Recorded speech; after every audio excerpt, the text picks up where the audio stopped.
Hello everyone. Today we will introduce you to BYD's Xuanji architecture. The Xuanji architecture consists of one brain, 2 ends, 3 networks, and 4 chains. One main brain oversees perception, decision-making, and execution. 2 ends refers to real-time collaboration between onboard AI and cloud-based AI. It possesses extremely fast iteration and growth speed. 3 networks refer to the integration of vehicle network. 5 networks and satellite networks achieve seamless communication.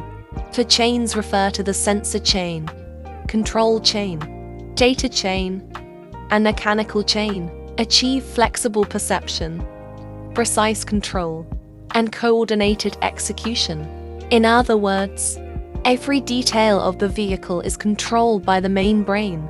It's like how a person's eyes, hands, and feet are all controlled by the brain. This allows for the entire vehicle's vision, auditory, tactile, and overall status to be perceived at the fastest pace and adjusted to the optimal state. That's all for today. Thank you for being with us. Follow our channel for more videos.